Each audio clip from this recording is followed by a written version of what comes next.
Hello, V K ನಿಜವಾಸ್ತು ಚಾನಲ್ಗೆ ಸುಸ್ವಾಗತ. ವೀಕ್ಷಕರಿಗೆ ಶುಭಾಶಯಗಳು. ಈಗಾಗಲೇ ನಾನು 25ನೇ ಎಪಿಸೋಡನ್ನು ತಮ್ಮ ಮುಂದೆ ಪ್ರಸ್ತುತಪಡಿಸಿದ್ದೇನೆ ಹಾಗೂ ಈಗ ಮುಂದೆ 26ನೇ ಎಪಿಸೋಡನ್ನು ಸಂಚಿಕೆಯನ್ನು ಬಿಡುಗಡೆ ಮಾಡುತ್ತಿದ್ದೇನೆ. ಅಂದರೆ 25ರಲ್ಲಿ ನಾನು ಹೇಳಿದ್ದು ಏನೆಂದರೆ, ದಕ್ಷಿಣ ಭಾಗದಲ್ಲಿ ಮನೆಗೆ ತಾಕಿದಂತೆ ಚಿಕ್ಕ ಪುಟ್ಟ ರೂಮುಗಳನ್ನು ನಿರ್ಮಿಸುತ್ತಾರೆ. ಅದರ ದೋಷಗಳ ಬಗ್ಗೆ, ಕಂಪೌಂಡಿನ ಪಕ್ಕದಲ್ಲಿ ಗೋಡೆಗೆ ತಾಕಿದಂತೆ ತಾವು ಚಿಕ್ಕ ಪುಟ್ಟ ರೂಮುಗಳನ್ನು ನಿರ್ಮಿಸಿದ್ದರೆ ಅದರ ಬಗ್ಗೆ ಒಳಿತು ಕೆಡುಕುಗಳು ಹೇಗೆ ಎಂದು ನಾನು ಸವಿಸ್ತಾರವಾಗಿ ತಿಳಿಸಿದ್ದೇನೆ. ಅದೇ ರೀತಿ ಈಗ ಪಶ್ಚಿಮದ ಭಾಗದ ಅಭಿಮುಖ ಆಗಿ ಇರುವಂಥ ಮನೆಗೆ ತಾಕಿದಂತಾಗಲಿ, ಕಂಪೌಂಡಿಗೆ ತಾಕಿದಂತಾಗಲಿ ಇದ್ದರೆ, ಅಂದರೆ ಚಿಕ್ಕ ಪುಟ್ಟ ಗೃಹಗಳು ಇದ್ದರೆ ಅದರ ಬಗ್ಗೆ ಒಳಿತು ಕೆಡುಕುಗಳ ವಿಷಯವಾಗಿ ನಾನು ಹೇಳುತ್ತೇನೆ. ಯಾವ ಭಾಗದಲ್ಲಿದ್ದರೆ ಏನು ಒಳಿತು ಕೆಡುಕುಗಳೆಂಬುದು ವಿಸ್ತಾರವಾಗಿ ತಿಳಿಸುತ್ತೇನೆ. ನನ್ನ ಚಾನಲನ್ನು ನೋಡುವವರು ಲೈಕ್ ಮಾಡಿ, ಬೆಲ್ ಐಕಾನ್ ಒತ್ತಿ ಸಬ್ಸ್ಕ್ರೈಬ್ ಮಾಡಿ ಹಾಗೂ ವಿಡಿಯೋವನ್ನು ಶೇರ್ ಮಾಡಿ, ಕಾಮೆಂಟ್ಸ್ ಮಾಡಿ.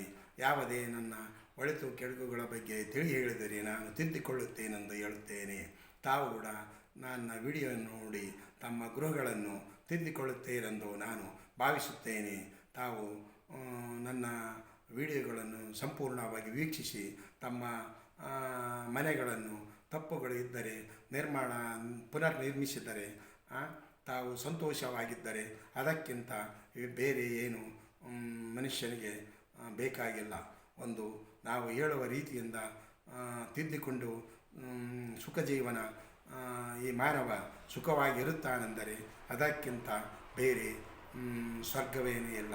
ನೀವು ಪುನಃ ನಿರ್ಮಿಸಿಕೊಂಡರೆ ನನಗೆ ಸ್ವರ್ಗದಂತೆ ಕಾಣಿಸುತ್ತದೆ. ತಾವು ಇದರ ಬಗ್ಗೆ ಕಾಮೆಂಟ್ಸ್ ಮಾಡಿ ತಾವು ನನ್ನನ್ನು ಸಂಪರ್ಕಿಸಿ. ಒಂದು ವೇಳೆ ತಮಗೆ ಯಾವುದೇ ರೀತಿಯಿಂದ ತೊಂದರೆ ಇದ್ದರೂ ನೀವು ಫೋನ್ ಮುಖಾಂತರ ನನ್ನ ಕಾಂಟ್ಯಾಕ್ಟ್ ಮುಖಾಂತರ ಸಂಪರ್ಕ ಮಾಡಿದರೆ ಉಚಿತವಾಗಿ ಸಲಹೆಯನ್ನು ಕೊಡುತ್ತೇನೆ. ಯಾವುದೇ ರೀತಿಯಾಗಿ ನಾನು ಫೀಸನ್ನು ಮಾಡುವುದಿಲ್ಲ. ಇಲ್ಲಿಂದೇ ತಮಗೆ ವಾಟ್ಸಪ್ ಮುಖಾಂತರ ಎಲ್ಲ ವಿವರವಾದ ವಿಷಯಗಳನ್ನು ತಿಳಿಸುತ್ತೇನೆ. ಅದಕ್ಕೆ ತಮ್ಮ ಗೃಹಗಳಲ್ಲಿ ಏನಾದರೂ ತಪ್ಪು ಇದ್ದರೆ ತಾವು ಅದನ್ನು ಪುನರ್ ನಿರ್ಮಿಸಿಕೊಂಡು ಸುಖವಾಗಿ ಜೀವನ ಮಾಡುತ್ತೀರೆಂದು ನಾನು ನಂಬುತ್ತೇನೆ. ಸರಿ, ಈಗಾಗಲೇ ಹೇಳುವಂತೆ ಏನೆಂದರೆ ಮುಂದಿನ ವಿಷಯಕ್ಕೆ ಬರೋಣ. ಪಶ್ಚಿಮ ಭಾಗದಲ್ಲಿ ಮನೆಗೆ ತಾಕಿದಂತೆ ಆಗಲಿ, ಕಂಪೌಂಡಿಗೆ ತಾಕಿದಂತಾಗಲಿ ಗೃಹಗಳನ್ನು, ಚಿಕ್ಕ ಪುಟ್ಟ ಮನೆಗಳನ್ನು, ಅಂದರೆ ಶೌಚಾಲಯ, ಬಾತ್ರೂಮು ಅಥವಾ ಯಾವುದೇ ಸ್ಟೋರ್ ರೂಮು, ಯಾವುದೇ ಒಂದು ಥರದ ಕಾರ್ ಶೆಡ್ಡು ಅಥವಾ ಏನು ಅವರ ರೈತರಾಗಿದ್ದರೆ ಟ್ಯಾಕ್ಟ್ರಿಯ ಶೆಡ್ಡು, ಈ ಥರದ ಗೃಹಗಳನ್ನು ನಿರ್ಮಿಸುವುದು ನಾನು ಬಹಳ ಮನೆಗಳಲ್ಲಿ ನೋಡಿದ್ದೇನೆ. ಅಂದರೆ ಇದಕ್ಕೆ ಏನೆಂದರೆ ಅದು ಮೂಢವೆನ್ನುತ್ತಾರೆ. ಯಾವ ಭಾಗದಲ್ಲಿ ಚಿಕ್ಕ ಪುಟ್ಟ ಮನೆಗಳನ್ನು ನಿರ್ಮಿಸಿದ್ದರೆ ಮನೆಗೆ ತಾಗಿದಂತೆ ನಿರ್ಮಾಣ ಮಾಡಿದ್ದರು, ನೈಋತ್ಯ ಭಾಗದಲ್ಲೇ ಮಾಡಿದ್ದರು, ನೈಋತ್ಯದ ಮೂಢ ಎನ್ನುತ್ತಾರೆ ಅದಕ್ಕೆ. ಅದೇ ಪಶ್ಚಿಮ ವಾಯುದಲ್ಲಿ ನಿರ್ಮಾಣವಾಗಿದ್ದರೆ ಪಶ್ಚಿಮದ ವಾಯು ಮೂಢ ಎನ್ನುತ್ತಿದ್ದಾರೆ.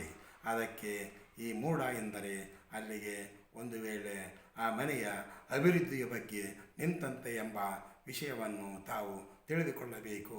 ಕೆಲವೊಂದು ಭಾಗದಲ್ಲಿ ಹೇಳುತ್ತಿದ್ದಾರೆ, ವಾಸ್ತುಶಾಸ್ತ್ರದ ಪ್ರಕಾರ ಮೂಢ ಎನ್ನುತ್ತಾರೆ. ನಾವು ಸವಿಸ್ತಾರವಾಗಿ ಹೇಳಬೇಕೆಂದರೆ ಅಲ್ಲಿಂದ ಅಭಿವೃದ್ಧಿಯು ನಿಲ್ಲುವ ಸ್ಥಳ ಅಂತ ಹೇಳಬಹುದು.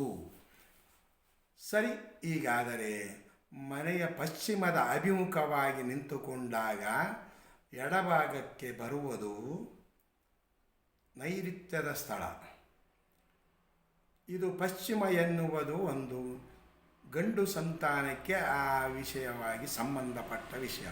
ದಕ್ಷಿಣದ ಭಾಗದಲ್ಲಿ ಮುಖ್ಯವಾಗಿ ಹೆಣ್ಣು ಸಂತಾನಕ್ಕೆ ಮನೆಯ ಒಡತಿಯಾಗಿರಬಹುದು, ಮಗಳಾಗಿರಬಹುದು ಅಂತ ಹೇಳಿದ್ದೇನೆ. ಸರಿ, ಪಶ್ಚಿಮದಂತಂದರೆ ಆ ಮನೆಯಲ್ಲಿ ವಾಸಿಸುವಂಥ ಮನೆಯ ಒಡೆಯನಾಗಲಿ, ಗಂಡು ಸಂತಾನವಾಗಲಿ, ಮನೆಯ ಹಳೆಯಂದಿರರಾಗಲಿ, ಯಾರೇ ಆಗಲಿ ಅಲ್ಲಿ ವಾಸಿಸುವಂಥ ಪುರುಷರಿಗೆ ಅತ್ಯಂತ ಕೆಟ್ಟ ದುಷ್ಪರಿಣಾಮವನ್ನು ಬೀರುತ್ತದೆ. ಆ ಮನೆಯಲ್ಲಿ ವಾಸಿಸುವಂಥ ಪಶ್ಚಿಮದ ಭಾಗದ ನೈಋತ್ಯ ಭಾಗದಲ್ಲಿ ಮನೆಗೆ ತಾಕಿದಂತೆ ತಾವು ಶೌಚಾಲಯವನ್ನು ನಿರ್ಮಿಸಿದ್ದಾದರೆ ಇನ್ನು ಆ ಮನೆಯು ಅಭಿವೃದ್ಧಿ ಶೂನ್ಯ ಎಂದು ಹೇಳುತ್ತೇನೆ. ಕೆಲವೇ ದಿನಗಳಲ್ಲಿ ಆ ಮನೆಯಲ್ಲಿ ಪುತ್ರ ಸಂತಾನವಿಲ್ಲದೆ ಒಂದು ವೇಳೆ ತಮಗೆ ಈಗಾಗಲೇ ಪುತ್ರರಿದ್ದರೆ ಮುಂದಿನ ಪೀಳಿಗೆಯಲ್ಲಿ 2ನೇ ತಲೆಮಾರಿಗೆ ಹೋಗುವುದರೊಳಗಾಗಿ ಅಲ್ಲಿ ಪುತ್ರ ಸಂತಾನವೆಂಬುದು ಇಲ್ಲದೆ ಆ ಮನೆಯು ಸಾಮಾನ್ಯವಾಗಿ ಪರಕೀಯರಿಗೆ ಆಗುವುದುಂಟೆಂದು ನಾನು ಹೇಳುತ್ತೇನೆ. ಭಾಳ ಎಚ್ಚರಿಕೆಯಿಂದ ನೋಡಿಕೊಳ್ಳಬೇಕು. ಆ ಮನೆಯಲ್ಲಿ ವಾಸಿಸುವರು ಗಂಡಸರಾಗಲಿ ಪುತ್ರರಾಗಲಿ ಯಾವುದೇ ರೀತಿಯಿಂದ ಮಧ್ಯಕಾಲದಲ್ಲಿ ದುರ್ಮರಣಕ್ಕೆ ಈಡಾಗುವುದಂತೂ ಆ ಮನೆಯಲ್ಲಿ ಪುತ್ರರಿಗೆ ಇದು ಶತಸಿದ್ಧ ಎಂದು ನಾನು ಈಗಾಗಲೇ ಹಲವಾರು ಮನೆಗಳಲ್ಲಿ ನೋಡಿ ವೀಕ್ಷಿಸಿ ತಿಳಿದುಕೊಂಡು ಇಡೀ ಕರುನಾಡಿನ ತುಂಬ ತಿರುಗಾಡಿ ಅವರ ಮನೆಯ ಕೆಲವೊಬ್ಬರನ್ನು ವೀಕ್ಷಿಸಿ ಪರೀಕ್ಷಿಸಿ ಕೇಳಿ ಇದು ಕೂಲಂಕುಷವಾಗಿ ನಾನು ಕೇಳಿ ಇದರ ಬಗ್ಗೆ ಸಂಪೂರ್ಣವಾದ ವಿಡಿಯೋವನ್ನು ಮಾಡಬೇಕೆಂದು ಆವಾಗ ನನ್ನ ಮನಸ್ಸು ಅಂತರಾತ್ಮ ಹೇಳಿದ್ದಕ್ಕೆ, ಅಂದರೆ ನಾನು ಅಂತರಾತ್ಮ ಅಂದರೆ ನಾನೇನು ದೇವರಲ್ಲ, ಎಲ್ಲ ಇರುವುದು ಸೈಂಟಿಫಿಕೇಷನ್. ಈ ವಾಸ್ತು ಎಂಬುವುದು ಸೈಂಟಿಫಿಕೇಷನ್. ಬಹಳ ಜನರು ತಪ್ಪು ತಿಳಿಯುತ್ತಿದ್ದಾರೆ. ವಾಸ್ತು ಅಂದರೆ ಅದು ಏನು ಹೇಳುತ್ತಿದ್ದಾರೆ ಅವರ ಹೊಟ್ಟೆಪಾಡಿಗಾಗಿ ಅಂತ ತಿಳಿಯಬಹುದು. ಇದು ಹೊಟ್ಟೆಪಾಡಿಗಾಗಿ ಹೇಳುವಂಥ ವಿಷಯವಲ್ಲ. ಕೇಳಿ, ಒಬ್ಬ ಮನುಷ್ಯ ವ್ಯಕ್ತಿಯು ಯಾವುದೇ ಥರದ ಕಾಯಿಲೆ ಬಂದರೆ ಅವನು ಮುಖ್ಯವಾಗಿ ಅವನಿಗೆ ಬರುವುದು ಏನಂತಂದರೆ ದ್ಯಾಸ ಅಂದರೆ ವೈದ್ಯನು. ಯಾವ ವೈದ್ಯನು ಚೆನ್ನಾಗಿ ನೋಡುತ್ತಿದ್ದಾನೆ, ಯಾವ ಊರಲ್ಲಿ ಆಸ್ಪತ್ರೆ ಚೆನ್ನಾಗಿದೆ, ಯಾವ ಆಸ್ಪತ್ರೆ ಚೆನ್ನಾಗಿದೆ ಅಂತಂದು ಆ ಥರದ ಆಸ್ಪತ್ರೆಗೆ ಅವನಿಗೆ ಒಬ್ಬ ವ್ಯಕ್ತಿಗೆ ಕಾಯಿಲೆ ಬಂದಾಗ ಅಥವಾ ಏನೇ ದುರ್ಘಟನೆ ಆದಾಗ ನಾವು ಆಸ್ಪತ್ರೆಗೆ ಹೋಗುತ್ತೇವೆ ವಿನಃ ಅದೇ ಮೋಟ್ರ್ ಬೈಕ್ ಗ್ಯಾರೇಜಿಗೆ ಹೋಗುವುದಿಲ್ಲ. ಇದು ಭಾಳ ಎಚ್ಚರಿಕೆಯಿಂದ ನೋಡಿ. ನಮಗೆ ಮನುಷ್ಯನಿಗೆ ಆರೋಗ್ಯ ಕೆಟ್ಟರೆ ಎಲ್ಲಿಗೆ ಹೋಗುತ್ತೇವೆ? ವೈದ್ಯರ ಹತ್ತಿರ ಹೋಗುತ್ತೇವೆ. ಅದೇ ಒಂದು ನಮ್ಮದ ಮನೆಯಲ್ಲಿರುವಂಥ ವಾಹನ ಅಂದರೆ ಕಾರಾಗಲಿ ಮೋಟ್ರ್ ಬೈಕ್ ಆಗಲಿ ಅಥವಾ ಒಂದು ರೈತರ ಸಲಕರಣೆ ಅಂದರೆ ಟ್ಯಾಕ್ಟ್ರಿಗಳಾಗಲಿ ಅಥವಾ ಅವನು ಯಾವುದೇ ಒಂದು ಶ್ರೀಮಂತ ಉನ್ನತವಾದ ವ್ಯಕ್ತಿ ಇದ್ದರೆ ಅವನವನಿಗೆ ವಾಹನಗಳು ಕೆಟ್ಟರೆ ಅವನು ವೈದ್ಯನ ಹತ್ತಿರ ಹೋಗುವಂತ ಹೇಳುವುದಿಲ್ಲ. ಅವನು ಹೇಳುವುದೇನೆಂದರೆ ಮೆಕ್ಯಾನಿಕ್ ಅಂದರೆ ವಾಹನಗಳಿಗೆ ಡಾಕ್ಟರ್ ಅಂದರೆ ಮೆಕ್ಯಾನಿಕ್, ಮನುಷ್ಯನಿಗೆ ಡಾಕ್ಟರ್ ಅಂದರೆ ಆರೋಗ್ಯಕ್ಕೆಂದರೆ ವೈದ್ಯನು. ನಾವು ಮನುಷ್ಯನಿಗೆ ಆರೋಗ್ಯ ಕೆಟ್ಟರೆ ವೈದ್ಯನ ಹತ್ತಿರ ಹೋಗುತ್ತೀವಿ, ವಾಹನಗಳಿಗೆ ಆರೋಗ್ಯ ಕೆಟ್ಟರೆ ಮೆಕ್ಯಾನಿಕ್ ಹತ್ತಿರ ಹೋಗುತ್ತೀವಿ. ಒಂದು ಯಾವುದೇ ಮನೆಯನ್ನು ನಾವು ಮಕ್ಕಳನ್ನು ಮದುವೆ ಮಾಡಬೇಕೆಂದರೆ ಒಳ್ಳೆಯ ಜ್ಯೋತಿಷ್ಯರ ಹತ್ತಿರ ಹೋಗುತ್ತಿದ್ದೇವೆ. ಯಾವ ಟೈಮಿಗೆ, ಯಾವ ಗಳಿಗೆ, ಯಾವ ನಿಮಿಷಕ್ಕೆ ಎಂದು ನಾವು ಮಕ್ಕಳ ಮದುವೆಯನ್ನು ಮಾಡಬೇಕೆಂದು ನಾವು ಕೂಲಂಕುಷವಾಗಿ ಕೇಳುತ್ತಿದ್ದೇವೆ. ಆದರೆ ಇದೇ ಮನೆಯನ್ನು ಕಟ್ಟುವ ಕಾಲಕ್ಕೆ ತಾವು ಯಾವುದೇ ರೀತಿಯಿಂದ ಯಾವುದೂ ಕೇಳದೆ ಕಟ್ಟುವುದರಿಂದ ಮನೆಗೂ ಸಹ ಒಬ್ಬ ಮೆಕ್ಯಾನಿಕ್ ಅಂದರೆ ವಾಸ್ತುಶಾಸ್ತ್ರಜ್ಞ. ಇದು ಭಾಳ ಎಚ್ಚರಿಕೆಯಿಂದ ಕೇಳಿಕೊಳ್ಳಿ. ಮನುಷ್ಯನ ಆರೋಗ್ಯಕ್ಕೆ ವೈದ್ಯ, ಮಿಷನಿಗೆ ಮೆಕ್ಯಾನಿಕ, ಮನೆಗೆ ವಾಸ್ತುಶಾಸ್ತ್ರಜ್ಞ. ಅವನ ಹತ್ತಿರ ಹೋದರೆ ಮಾತ್ರ ಅದರಲ್ಲಿ ಯಾವ ಪಾರ್ಟ್ಸ್ ಕೆಟ್ಟಿದೆ, ಏನು ಕೆಟ್ಟಿದೆ, ಯಾವ ರೀತಿ ತಪ್ಪಾಗಿದೆ, ಒಂದು ವೇಳೆ ಈಗಾಗಲೇ ನಿರ್ಮಿಸಿದ ಮನೆಗಳಿಗೆ ಯಾವ ರೀತಿ ಒಳಕು ಕೆಡುಕನ್ನು ಮಾಡಿ ಯಾವ ಭಾಗ ಕೆಟ್ಟಿದೆ ಎಂದು ಅವನು ಒಳ್ಳೆಯ ಸಲಹೆಯನ್ನು ಕೊಟ್ಟರೆ ಆವಾಗ ತಾವು ಕಟ್ಟಿದ ಮನೆಯಲ್ಲಿ ಸಹ ಯಾವುದೇ ತೊಂದರೆಗಳಿದ್ದರೆ ಆ ವ್ಯಕ್ತಿಯು ಒಳ್ಳೆಯ ವಾಸ್ತುಶಾಸ್ತ್ರಜ್ಞರಾಗಿದ್ದರೆ ಅದನ್ನು ಪುನರ್ ನಿರ್ಮಾಣ ಮಾಡಿ ನಿಮಗೆ ಮತ್ತೆ ಒಳ್ಳೆಯ ಅಭಿವೃದ್ಧಿಯ ಪಥದತ್ತ ಹೋಗುವ ಹಾಗೆ ಮಾಡುತ್ತಾನೆ. ವೈದ್ಯನು ಹೇಗೆ ಕಾಲು ಮರೆದರೆ ಕಟ್ಟಿ ಸರಿಯಾದ ರೀತಿಯಿಂದ ಟ್ರೀಟ್ಮೆಂಟ್ ಮಾಡಿ ಕಳಿಸುತ್ತಿದ್ದಾನೋ ಈ ವಾಸ್ತುಶಾಸ್ತ್ರಜ್ಞ ಸಹ ಅದೇ ರೀತಿ ಪ್ರತಿಯೊಂದು ವಿಷಯಕ್ಕೂ ಮನೆಗೂ ಏನಾದರೂ ಮನೆಯಲ್ಲಿ ಕೆಟ್ಟಿದೆ ಅಂದರೆ ಅದಕ್ಕೆ ವೈದ್ಯನೆಂದರೆ ವಾಸ್ತುಶಾಸ್ತ್ರಜ್ಞನೇ ವೈದ್ಯ ಇದು ಗಂಭೀರವಾದ ವಿಷಯ, ತಿಳಿದುಕೊಳ್ಳಿ. ಅದಕ್ಕೆ ತಾವು ಮನೆಯ ವಿಷಯವಾಗಿ ಏನಾದರೂ ಕೇಳಬೇಕಾದರೆ ಒಳ್ಳೆಯ ನುರಿತ ವಾಸ್ತುಶಾಸ್ತ್ರಜ್ಞರನ್ನು ಕೇಳಿ ತಾವು ತಮ್ಮ ಗೃಹಗಳನ್ನು ಹೊಸ ಮನೆಯನ್ನು ಕಟ್ಟುವವರು ಮುಂಚಿತವಾಗಿ ಕೇಳಿ, ಒಂದು ವೇಳೆ ತಾವು ನಿವೇಶನಗಳನ್ನು ಪ್ಲಾಟುಗಳನ್ನು ತೆಗೆದುಕೊಳ್ಳುವುದಿದ್ದರೆ ಆದಷ್ಟು ಮಟ್ಟಿಗೆ ಶಾಸ್ತ್ರಜ್ಞರನ್ನು ಕರೆದುಕೊಂಡು ಹೋಗಿ ತೋರಿಸಿ ಆ ಪ್ಲಾಟು ಯೋಗ್ಯವಾಗಿದೆಯೋ ಇಲ್ಲವೋ ಎನ್ನುವುದರ ಬಗ್ಗೆ ಕೂಲಂಕುಷವಾಗಿ ತಿಳಿದುಕೊಂಡು ಖರೀದಿ ಮಾಡಿ. ಯಾಕಂದರೆ ಒಂದು ಸಲ ನಾವು ಆ ಸ್ಥಳವನ್ನು ನಿವೇಶನವನ್ನು ತೆಗೆದುಕೊಂಡಿದ್ದೇ ಆದರೆ ಅಲ್ಲಿ ಮನೆಯನ್ನು ನಿರ್ಮಾಣ ಮಾಡಿದ್ದಾದರೆ ಪುನಃ ಕಟ್ಟಿ ಏನಾದರೂ ಮಾಡುವುದಕ್ಕೆ ಬರುವಂಥ ವಸ್ತು ಅಲ್ಲ.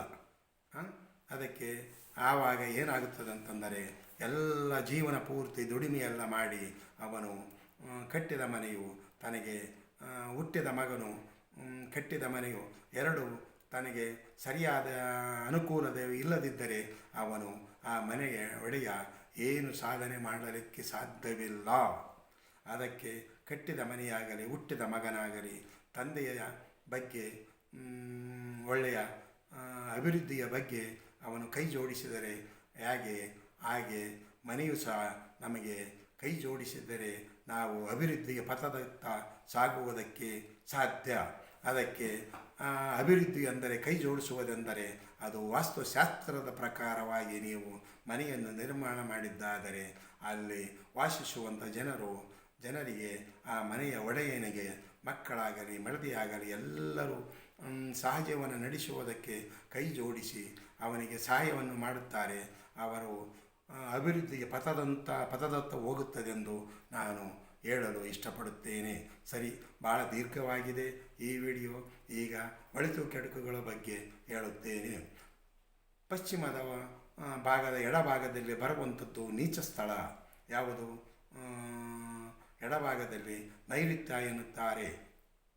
ಆ ನೈಋತ್ಯ ಭಾಗದಲ್ಲಿ ನೀವು ಮನೆಗೆ ತಾಕಿದಂತಾಗಲಿ, ಕಂಪೌಂಡಿಗೆ ತಾಕಿದಂತಾಗಲಿ, ದಕ್ಷಿಣದ ಕಂಪೌಂಡಿಗಾಗಲಿ ಪಶ್ಚಿಮದ ನೈಋತ್ಯದ ಕಂಪೌಂಡಿಗೆ ತಾಕಿದಂತೆ ಕಟ್ಟಬಾರದು, ಹಾಗೂ ಮನೆಗೂ ತಾಕದಂತೆ ಕಟ್ಟಬಾರದು. ಇದು ಬಹಳ ಗಂಭೀರವಾದ ಎಚ್ಚರಿಕೆ. ಒಂದು ವೇಳೆ ನೀವು ಮನೆಗೆ ತಾಕಿದಂತೆ ಮನೆಯನ್ನು ಕಟ್ಟಿದ್ದರೆ ಅಲ್ಲಿ ವಾಯುಮೋಡ ಪಶ್ಚಿಮದ ನೈಋತ್ಯದ ಮೋಡ ಎನ್ನುತ್ತಾರೆ. ಆ ಪಶ್ಚಿಮದ ನೈಋತ್ಯ ಮೋಡದ ಕೆಡಕುಗಳ ಬಗ್ಗೆ ಸವಿಸ್ತಾರವಾಗಿ ಹೇಳುತ್ತೇನೆ. ಅಲ್ಲಿ ವಾಸಿಸುವಂಥ ಒಡೆಯನಿಗಾಗಲಿ ಮಕ್ಕಳಿಗಾಗಲಿ ಯಾವಾಗಲೂ ಅದು ಅಪಮೃತ್ಯು ಅಂದರೆ ಮಧ್ಯಕಾಲದಲ್ಲಿ ಮರಣ ಹೊಂದುವುದಂತೂ ಶತಸಿದ್ಧ. ತಾವು ಗಂಭೀರವಾಗಿ ತಿಳಿದುಕೊಳ್ಳಬೇಕು. ಆ ಮನೆಯು ಕೆಲವೇ ದಿನಗಳಲ್ಲಿ ಏನಾಗುತ್ತದೆಂದರೆ ಗಂಡು ಸಂತಾನವಿಲ್ಲದೆ ಆಗುತ್ತದೆ.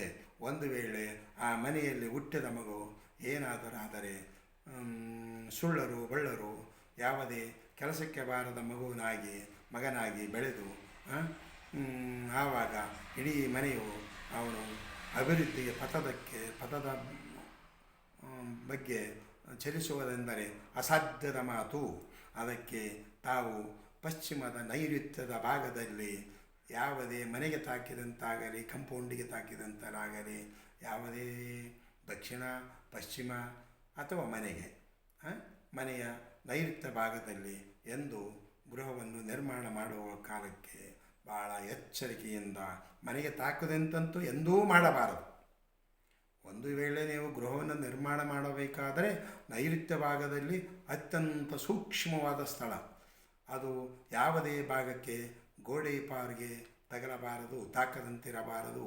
ಒಂದು ವೇಳೆ ನೀವು ಕಂಪೌಂಡಿನ ಗೋಡೆಗೆ ಕಟ್ಟಿದ್ದೇ ಆದರೂ ಸಹ ನೀವೇ ಹೇಳಿದ್ದೀರಿ ಅಲ್ಲ ಅಂತಂದರೆ ಇಲ್ಲ, ಅದು ಒಳ್ಳೆ ನುರಿತ ಶಾಸ್ತ್ರಜ್ಞರನ್ನು ಕೇಳಿ ಕಂಪೌಂಡಿನ ಭಾಗದಲ್ಲಿ ಗೋಡೆಯನ್ನು ಕಟ್ಟಬೇಕಾದರೆ, ಚಿಕ್ಕ ಪುಟ್ಟ ಮನೆಗಳನ್ನು ನಿರ್ಮಿಸಬೇಕಾದರೆ ಅದು ಶಾಸ್ತ್ರಜ್ಞರಿಗೆ ಒಳ್ಳೆ ನುರಿತ ಶಾಸ್ತ್ರಜ್ಞರಿಗೆ ಮಾಹಿತಿ ಇರುತ್ತದೆ ಹೊರತಾಗಿ ಯಾವುದೇ ಥರದ ಗಾರೆ ಮೇಸ್ತ್ರಿಗಳಿಗೆ ಅದರ ಬಗ್ಗೆ ಸಂಪೂರ್ಣವಾದ ಮಾಹಿತಿ ಇರುವುದಿಲ್ಲ. ಒಂದು ವೇಳೆ ಆ ರೀತಿಯಾದರೆ ತಮ್ಮ ಪುತ್ರ ಸಂತಾನ ಮಧ್ಯಕಾಲದಲ್ಲಿ ಅಪಮೃತ್ಯು, ಅವನು ಯಾವುದೇ ಆಪತ್ಕಾಲಕ್ಕೆ ಆಕ್ಸಿಡೆಂಟ್ ಅಥವಾ ಆತ್ಮಹತ್ಯೆ. ಒಂದು ವೇಳೆ ಅವನು ಯಾವ ಥರದ ಆತ್ಮಹತ್ಯೆಗೆ ಒಳಗಾಗುತ್ತಾನೆಂದು ಹೇಳಲಿಕ್ಕೆ ಸಾಧ್ಯ ಇಲ್ಲ.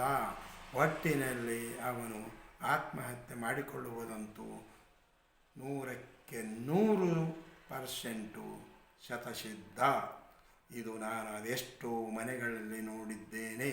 ಅದಕ್ಕೆ ತಾವು ಪಶ್ಚಿಮದ ನೈಋತ್ಯ ಭಾಗದಲ್ಲಿ ಮನೆಯನ್ನು ಚಿಕ್ಕ ಪುಟ್ಟ ಗೃಹಗಳನ್ನು ನಿರ್ಮಾಣ ಮಾಡಬೇಕೆಂದರೆ ಬಹಳ ಜಾಗ್ರತೆಯು ಇರಬೇಕು. ನಮಗೆ ರೂಮು ಇಲ್ಲದಿದ್ದರೆ ಪರವಾಗಿಲ್ಲ, ಆದರೆ ನಮಗೆ ಸಂತಾನ, ನಮ್ಮ ಮಕ್ಕಳು, ನಮ್ಮ ಯೋಗಕ್ಷೇಮ ಇರಲಿ. ಒಂದು ವೇಳೆ ಆ ಭಾಗದಲ್ಲಿ ನೀವು ಗೃಹವನ್ನು ನಿರ್ಮಿಸದೇ ಇದ್ದರೂ ಪರವಾಗಿಯೇ ಇಲ್ಲ. ನನಗೆ ತಿಳಿದ ಮಟ್ಟಿಗೆ ಹೇಳಬೇಕಾದರೆ ಅದು ಭಾಳ ಸೂಕ್ಷ್ಮವಾದ ಸ್ಥಳ. ನೈಋತ್ಯ ಎಂದರೆ ಅದು ಯಮನ ಬಾಗಿಲು, ಯಮನ ದಾರಿ. ಅವನು ನೀವು ಏನಾದರೂ ಆ ಪಕ್ಕದಲ್ಲಿ ನಿಮಗೆ ಮನೆಗೆ ತಾಕಿದಂತಾದರೆ ನಿಮ್ಮ ಗೋಡೆಯಲ್ಲಿ ಬಂದು ಕುಳಿತುಕೊಳ್ಳುತ್ತಾನೆ ಅಂತ ಹೇಳಬಹುದು ಯಮನು. ಯಾವ ಕ್ಷಣದಲ್ಲಿ ನಿಮ್ಮ ಮೇಲೆ ಅಟ್ಯಾಕ್ ಮಾಡುತ್ತಿದ್ದಾನೆಂಬುದು ನಾನು ಹೇಳಲಿಕ್ಕೆ ಸಾಧ್ಯವಿಲ್ಲ. ಎಂದಾಗಬಹುದು, ನಾಳೆ ಆಗಬಹುದು, ನಿಮ್ಮ ಕುಟುಂಬದ ಯಾರೇ ಮೇಲೆ ಆಗಿರಬಹುದು. ಇದು ಬಹಳ ಎಚ್ಚರಿಕೆಯಿಂದ ನೋಡಿ ತಿಳಿದುಕೊಳ್ಳಬೇಕು. ಅದಕ್ಕೆ ದಯಮಾಡಿ ದಕ್ಷಿಣದ, ಪಶ್ಚಿಮದ, ನೈಋತ್ಯ ಭಾಗದಲ್ಲಿ ಯಾವುದೇ ಗೃಹಗಳನ್ನು ನೀವು ಮನೆಗೆ ತಾಕದಂತೆ, ಕಂಪೌಂಡಿಗೆ ತಾಕದಂತೆ, ಯಾವುದೇ ಭಾಗದಲ್ಲಿ ತಾಕದಂತೆ ಗೃಹಗಳನ್ನು ನಿರ್ಮಿಸಬೇಡಿ ಎಂದು ನಾನು ಪಶ್ಚಿಮ ನೈಋತ್ಯದ ಬಗ್ಗೆ ಕೂಲಂಕುಷವಾಗಿ ತಿಳಿಸಿದ್ದೇನೆ. ಈಗ ಅದೇ ರೀತಿ ಪಶ್ಚಿಮ ಭಾಗದ ಪಶ್ಚಿಮದ ವಾಯು ಎನ್ನುತ್ತಿದ್ದಾರೆ. ಅಂದರೆ ಪಶ್ಚಿಮಕ್ಕೆ ನಿಂತುಕೊಂಡು ಅಭಿಮುಖವಾಗಿ ನಿಂತುಕೊಂಡಾಗ ಬಲಭಾಗಕ್ಕೆ ಬರುವುದೇ ಪಶ್ಚಿಮದ ವಾಯು. ಇದು ಅತ್ಯಂತ ಪವಿತ್ರವಾದ ಸ್ಥಳ. ಈ ಸ್ಥಳದಲ್ಲಿ ಯಾವುದೇ ಶೌಚಾಲಯವಾಗಲಿ, ಬಾತ್ರೂಮ್ ಆಗಲಿ, ಯಾವುದೇ ಸ್ಟೋರ್ ರೂಮ್ ಆಗಲಿ, ಯಾವುದೇ ಥರದ ರೂಮ್ಗಳನ್ನು ಎಂದೂ ನಿರ್ಮಿಸಬಾರದು. ಭಾಳ ಎಚ್ಚರಿಕೆಯಿಂದ ತಿಳಿದುಕೊಳ್ಳಬೇಕು.